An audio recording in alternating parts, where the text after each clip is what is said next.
घेऊया.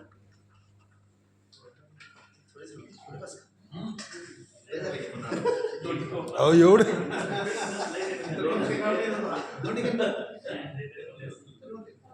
एवढी नका घेऊ, अरे तुम्हाला चक्कर येईल.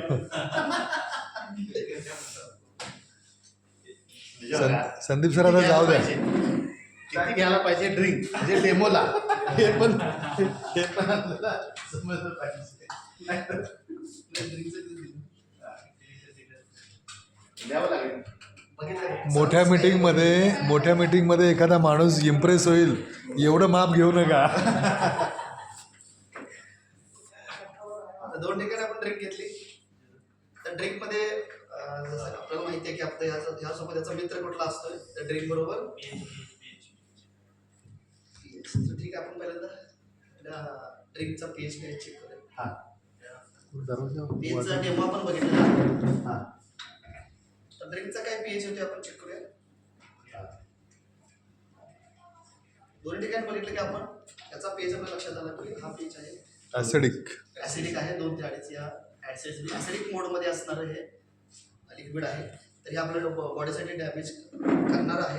याला आपल्याला इम्प्रूव्ह करायचं आहे. पण त्याच्यात आपण बघूया की ह्याच्यात आपण नुसतं हे घेत नाही, याच्यावरून अजून ऍसिडिक आहे. आपण अगोदरच्या डेमोत बघितलं की बिस्लरीचा जो पीएच आहे तो राहिलेला नाही बिस्लरीमध्ये. बरं, त्याचं प्लास्टिक डिझॉल्व झाल्यामुळे याचा पीएच अजून डॅमेज असतो, जो 6 6.5 येतोय. केडलेचा काही ठिकाणी काही ब्रँडचा 5 सुद्धा येतो मार्केटच्या ब्रँडचा.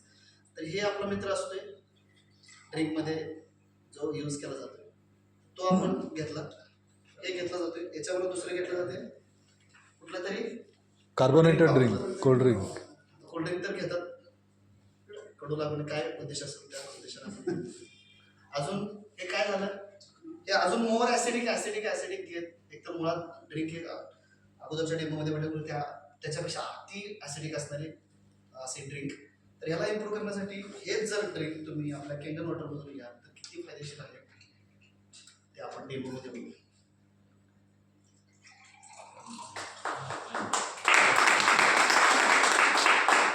नाही की नुसतं 7 pH, 2.5 pH ला 9.5 pH कडे घेऊन जाऊ. याचा फायदे आपण 9.5 pH चे किती फायदे मी तुम्हाला सांगितले अगोदरच्या डेमोमध्ये. तर जर 9.5 ला ड्रिंकला 9.5 करत असेल तर साईड इफेक्ट सोडा, त्याचे फायदेच झाले. पण ज्याची सवय सुटत नाही, प्यायला नको पण सुटत नाही सवय, तर काय करायचं त्याच्यातून घे बाबा. साईड इफेक्ट तरी काय होणार नाही, डॅमेज होईल पण तो कमी होण्याची शक्यता 80% तरी डॅमेज तुमचा